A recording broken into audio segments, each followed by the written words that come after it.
Bonjour à tous, je suis très heureux de pouvoir vous dire quelques mots à l'occasion de cette journée mondiale du rêve. Je m'appelle Erwan Devez, je suis consultant en neurosciences. Alors, le lien ou les liens entre le rêve et le cerveau sont tout à fait directs.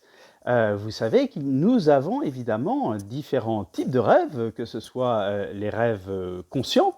Je rêve de faire ceci, je rêve de rencontrer un tel, ou alors évidemment les rêves non conscients à l'œuvre pendant nos phases de sommeil. Alors, première chose, nous rêvons tous.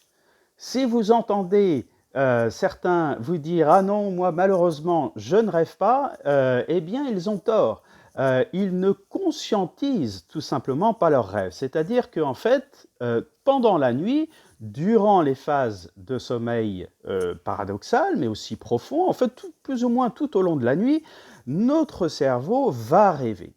En revanche, certains vont se souvenir de ces rêves, vont donc les conscientiser, et d'autres ne vont pas en avoir de traces conscientes et donc vont avoir le sentiment de ne pas rêver. Mais nous rêvons tous, et pour tout dire, nous rêvons beaucoup, et tant mieux. Nous rêvons environ un quart en fait de notre vie, ce qui est donc un temps considérable. Et pendant notre sommeil, en fait, le rêve a différentes fonctions extrêmement importantes. Euh, Premièrement, il suscite, il active nos processus de créativité. Quand nous dormons, notre cerveau se met en mode par défaut. Alors le mode par défaut, il est très actif paradoxalement. Ce n'est pas parce que nous dormons que notre cerveau se met lui aussi au sommeil. Au contraire, il est extrêmement actif pendant notre sommeil et il va générer en fait ce que nous appelons des processus associatifs inédits. C'est-à-dire que différentes parties du cerveau vont se connecter entre elles, vont profiter en fait de ce temps un petit peu de repos pour pouvoir se parler entre elles. Et donc cette communication des différentes parties du cerveau, eh bien, va engendrer beaucoup de créativité, va engendrer beaucoup d'idées nouvelles, inédites. C'est pour cela qu'au petit matin sous la douche, vous avez souvent de très bonnes idées. C'est la résultante de ce travail en fait pendant la nuit qui s'est organisé notamment autour des rêves. Les rêves aussi permettent de progresser sur ses niveaux d'empathie, sur sa gestion des émotions négatives également. En fait, le fait de vivre inconsciemment un certain nombre d'épisodes va préparer le cerveau à mieux les vivre après, quand ce sera en temps réel. Donc, les rêves non conscients ont un rôle très important à jouer pour la vitalité cérébrale. Et puis, l'autre, évidemment, aspect, ce sont les rêves conscients, cette fois-ci, qui vont générer également beaucoup de processus tout à fait intéressants au niveau du cerveau. Tout d'abord, évidemment, quand vous rêvez, eh bien, vous faites un travail de mentalisation positive. Vous allez imaginer. Et vous savez, pour le cerveau, l'intention vaut souvent l'action.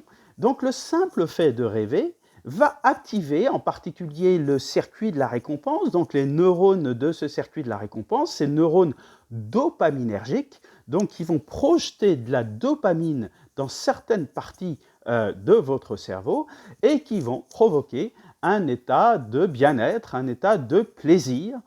Donc rêver, de ce point de vue, est extrêmement important. Et notamment, évidemment, dans un contexte qui n'est pas le plus porteur des contextes depuis maintenant plus d'un an, avec cette crise Covid et avec tous ces risques associés. Bien évidemment, nous avons malheureusement en nous notre fameux biais de négativité, alors qui est un biais qui nous amène un petit peu à voir le verre à moitié vide, hein, qui nous amène toujours à être un petit peu, comment dire, sur la défensive. Vous savez, ce biais de négativité, lors de l'évolution, il a été inscrit en nous, en fait, pour nous permettre de réagir aux menaces. Donc il est très important, puisqu'il nous sauve la vie, mais s'il prend trop de place, évidemment, il nous amène vers une certaine forme de pessimisme ambiant. Donc, les rêves ont aussi cette vertu, en fait, de contrer ce biais de négativité.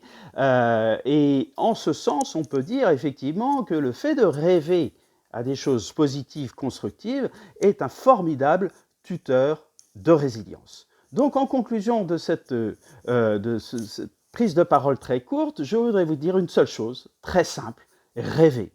Continuez à rêver, y compris et même surtout si la vie n'est pas aussi simple que ça pour vous aujourd'hui. Le rêve est un formidable échappatoire et aura, encore une fois, des incidences tout à fait positives et concrètes sur la réalité de votre cerveau. Et donc, en conclusion, eh bien, je voudrais vous rappeler cette formidable citation de Saint-Exupéry qui finalement résume toute l'affaire. Fais de ta vie un rêve et d'un rêve une réalité. Voilà, tout est dit en quelques mots très simples, comme toujours avec Saint-Exupéry. Je vous souhaite de nombreux et de multiples rêves, plus jolis les uns que les autres. Et encore une fois, bravo pour cette initiative de cette journée mondiale du rêve. On en a besoin plus que jamais. Merci à vous et très belle journée.